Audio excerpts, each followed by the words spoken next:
জানিয়ে দিব এই মুহূর্তে পাওয়া আপডেট আন্তর্জাতিক সংবাদ। শুরুতেই শিরোনাম, শিগগিরই বিনা শর্তে পুরোপুরি সিরিয়া ত্যাগ করা উচিত মার্কিন সেনাদের, ইরানের হুমকি। এদিকে মার্কিন ম্যাগাজিনের প্রতিবেদন, গাজা যুদ্ধে জয়ী হতে যাচ্ছে ফিলিস্তিনি সশস্ত্র গোষ্ঠীরাই। জানাবো পশ্চিমাদের বিরুদ্ধে ইরানি সাফল্যের রহস্য এবং সবশেষ জানাবো ইরানের প্রেসিডেন্ট নির্বাচন সরে দাঁড়ালেন এক গুরুত্বপূর্ণ প্রার্থী। শঙ্কায় রয়েছে কি ইরানের নির্বাচন? শুনছিলেন সংবাদ শিরোনাম, এবারে জানিয়ে দিব বিস্তারিত।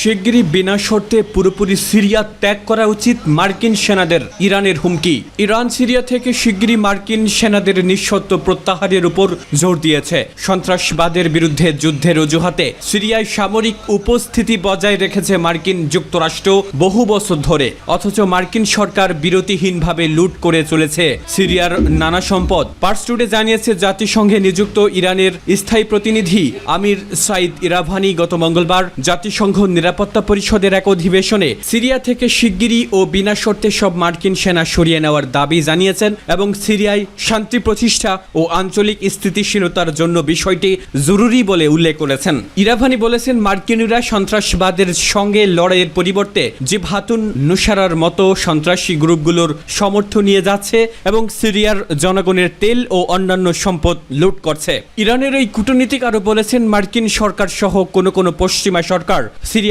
সংঘাতগুলো দীর্ঘ করার জন্য দায়ী, কারণ এই সরকারগুলো সিরিয়ার জনগণের উপর তাদের ইচ্ছা চাপিয়ে দেওয়ার চেষ্টা করছে। তিনি সিরিয়ার সার্বভৌমত্ব, রাজনৈতিক স্বাধীনতা, ঐক্য ও ভৌগোলিক অখণ্ডতা রক্ষা করাকে সবার দায়িত্ব হিসেবে জোর দিয়ে বলেছেন, সন্ত্রাসবাদের বিরুদ্ধে লড়াই, বিদেশিদের দখলদারিত্ব এবং অবৈধ নিষেধাজ্ঞা থেকে উদ্ভূত অর্থনৈতিক সন্ত্রাসবাদের বিরুদ্ধে সংগ্রামে সিরিয়ার জনগণকে পরিত্যাগ করা আন্তর্জাতিক সমাজের উচিত নয়। সিরিয়ায় অবৈধভাবে অবস্থানরত সব বিদেশি সেনার এই দেশটির ভূখণ্ড থেকে প্রত্যাহারের উপর জোর দিয়ে ইরাভানি বলেছেন, ইরান সিরিয়ার সার্বভৌমত্বের বিরুদ্ধে ইসরায়েলিদের অব্যাহত আগ্রাসন এবং সেখানকার বেসামরিক জনগণের উপর ও গুরুত্বপূর্ণ অবকাঠামোগুলোর উপর হামলার তীব্র নিন্দা জানাচ্ছে।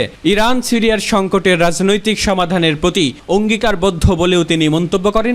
জাতিসংঘে নিযুক্ত ইরানের স্থায়ী দূত আরও বলেছেন, রাজনৈতিক প্রক্রিয়া ছাড়াও সিরিয়ার পুনর্গঠন ও বিদেশ থেকে সিরীয় শরণার্থীদের নিরাপদে স্বদেশে প্রত্যাবর্তন এবং ঘরোয়া পর্যায়ে শরণার্থী হওয়া সিরীয়দের নিজ নিজ অঞ্চলে পুনর্বাসনের মতো ক্ষেত্রগুলোতে আন্তর্জাতিক সহায়তার প্রচেষ্টা অব্যাহত থাকা জরুরি। গাজা যুদ্ধে জয়ী হতে যাচ্ছে ফিলিস্তিনি সশস্ত্র গোষ্ঠী।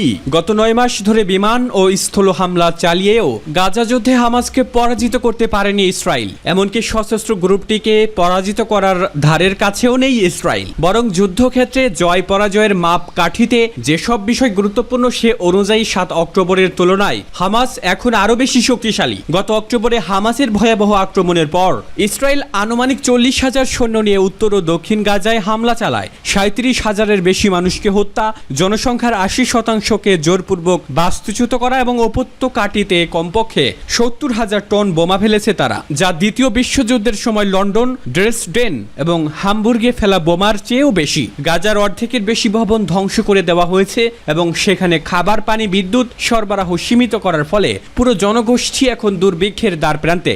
যদিও অনেক পর্যবেক্ষক ইসরায়েল অর্থনৈতিক কর্মকাণ্ডের বিষয়টি তুলে ধরেছেন, অন্যদিকে ইসরায়েলি নেতারা ধারাবাহিকভাবে দাবি করে আসছেন হামাসকে পরাজিত করা এবং ইসরায়েলি বেসামরিক লোকজনের উপর নতুন করে হামলার সক্ষমতা দুর্বল করাকে তারা ফিলিস্তিনিদের জীবনের চেয়েও বেশি অগ্রাধিকার দিচ্ছেন। অর্থাৎ হামাসের শক্তিকে ধ্বংস করার জন্য গাজার জনসংখ্যার উপর শাস্তিকে অবশ্যই মেনে নিতে হবে। তবে ইসরায়েলের হামলার জন্য ধন্যবাদ, কারণ তাতে আসলে হামাসের শক্তি বাড়ছে। যেমনিভাবে 1966 সালে 1967 সালে ভিয়েত কং শক্তিশালী হয়ে উঠেছিল, সে সময় মার্কিন যুক্তরাষ্ট্র যুদ্ধকে নিজের অনুকূলে নিয়ে ভিয়েতনামের দক্ষিণাঞ্চলের বেশিরভাগ অংশকে ধ্বংস করার জন্য বিশাল অনুসন্ধান ও ধ্বংস অভিযানে অনর্থক বিপুল সংখ্যক সেনা পাঠিয়েছিল। হামাস এখনও ধরাছোঁয়ার বাইরে রয়ে গেছে, বরং তারা আরও সুদৃঢ় এবং ভয়ঙ্কর গেরিলা বাহিনীতে পরিণত হয়েছে। মাত্র কয়েক মাস আগে উত্তর গাজা থেকে তাদের ইসরায়েল নির্মূলের দাবি করলেও সেখানে তারা পুনরায় প্রাণঘাতী অভিযান শুরু করেছে।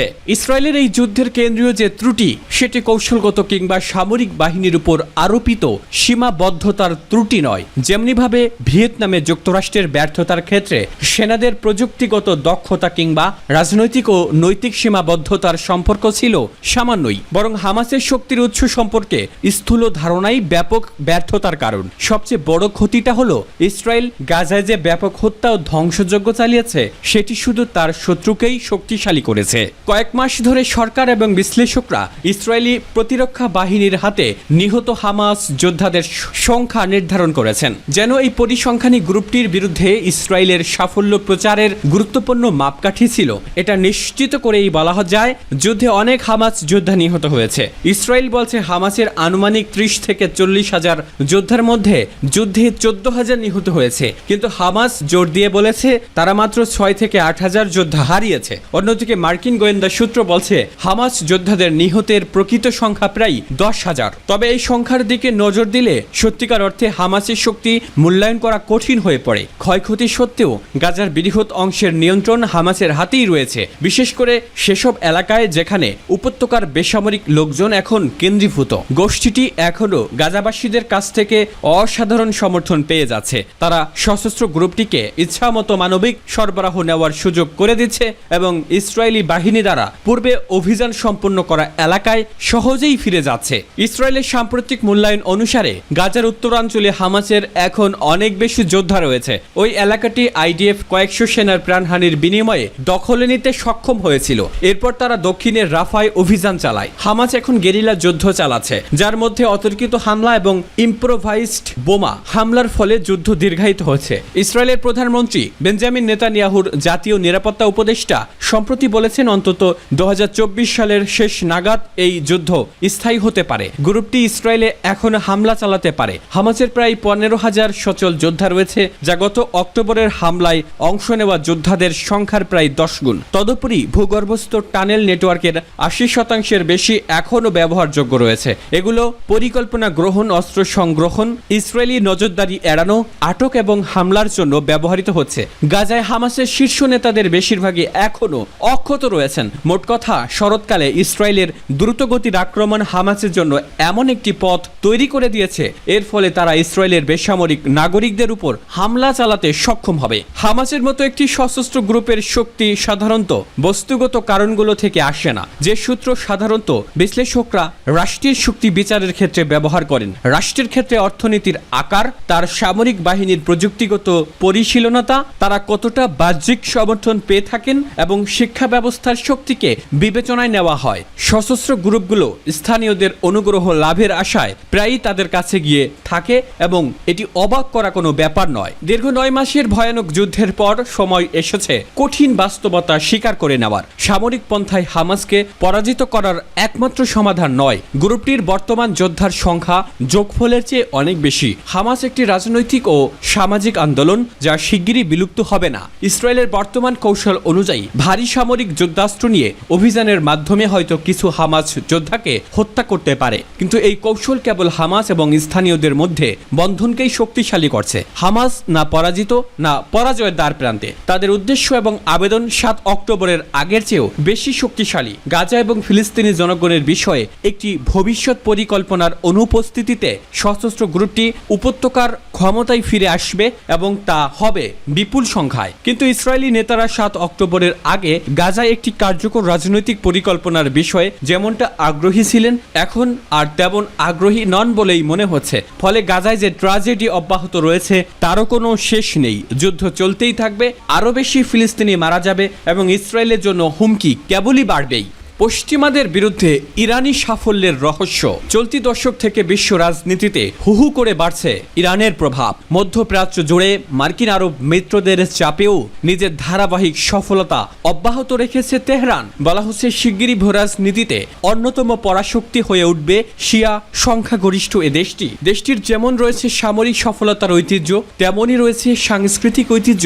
সম্প্রতি ভূরাজনীতি ইরানের গুরুত্ব বাড়ার সঙ্গে সঙ্গে উঠে এসেছে ইরানি জাতির সাফল্যের রহস্য নিয়ে নানা কথা। জেনে নেওয়া যাক কি সেই রহস্য। ইরানি সংবাদ মাধ্যম পার্স টুডের এক প্রতিবেদনে বলা হয়, ইরানে ইসলামী বিপ্লবের পরবর্তী ঘটনাগুলো দেশটির প্রতিরোধ ও বিজয় অর্জনের অন্যতম দৃষ্টান্ত। মুসলিমদের পবিত্র গ্রন্থ কোরআনের সূরা ফুসসিলাতের 30 নম্বর আয়াতের উদ্ধৃতি দিয়ে ইরানের সর্বোচ্চ নেতা আয়াতুল্লাহিল উজমা খামেনি জানান, ইরানিরা আল্লাহর প্রতি তাদের দেওয়া শপথে অবিচল। বলা হয়, ইরানের উপর ইরাকের সাদ্দাম হোসেনের চাপিয়ে দেওয়া যুদ্ধে ইরানিদের প্রতিরোধ এবং বিজয়ের অনন্য সফলতা অর্জনের অন্যতম দৃষ্টান্ত। বর্তমানেও ইরান তার দৃঢ়তা ও অবিচলতা বজায় রেখেছে এবং এর ফলে বিজয় অর্জন করছে। বর্তমানে ইরানের বিরুদ্ধে পশ্চিমাদের যেসব চাপ দেখা যায় তার বিরুদ্ধে ইরানিরা আল্লাহর দেয়া বিধানের উপর ভরসা করে। দেশটির জনগণ নিজেদের বৈধ অধিকার আদায় এবং বিদেশিদের হস্তক্ষেপ বন্ধ করার ওপর অবিচল রয়েছে। পার্স টুডের প্রতিবেদনে বলা হয়, ইরানি জাতির এই দৃঢ়তার কারণে মার্কিন পরাশক্তির সুলভ দাপট বিলুপ্ত হয়েছে এবং ইরান হয়ে উঠেছে নির্ভীক ও সাহসী। আর এই দৃঢ়তা ও অবিচলতার কারণেই মহান আল্লাহ দেশটির উপর বরকত ও রহমত নাজিল করেছেন। ফলে ইরানি যুবকদের হৃদয়ে শত্রুর প্রতি কোনো ভয় নেই। মুসলিম ধর্মগ্রন্থ কোরআনে বলা হয়েছে, যারা আল্লাহর পথে অবিচল থাকে সর্বশক্তিমান আল্লাহ তাদের ভয় ও দুঃখ দূর করে তাদেরকে সাফল্য দান করেন। আর এটাই হচ্ছে আল্লাহর পথ। আল্লাহর পথে চলার অর্থ মানে এই নয় যে কেবল ঘরের এক কোণে বসে ইবাদত করা। আল্লাহর পথ মানে মানুষকে সৌভাগ্যের দিকে এগিয়ে নিয়ে যাওয়া। ইরানি জাতি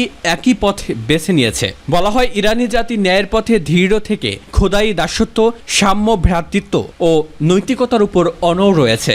আর এজন্য তারা স্বাভাবিকভাবেই আল্লাহর পক্ষ থেকে প্রতিদান লাভ করবে। পশ্চিমাদের বিরুদ্ধে ইরানের শহীদ পরিবার নিজ সন্তানদের শাহাদাতের কারণে আনন্দিত ও প্রফুল্লও থাকে। ইরানের প্রেসিডেন্ট নির্বাচন সরে দাঁড়ালেন এক প্রার্থী। আগামীকাল ইরানের প্রেসিডেন্ট নির্বাচন অনুষ্ঠিত হবে। এর আগেই বুধবার এক প্রার্থী সরে দাঁড়ালেন। তার নাম আমির হোসেইন গাজীজাদে হাশেমি। জানা গেছে 53 বছর বয়সী চরম রক্ষণশীল একজন নেতা তিনি। চিকিৎসক গাজীজাদে হাশেমি রাইসি সরকারের একজন কট্টর সমর্থক। ইরানে হেলিকপ্টার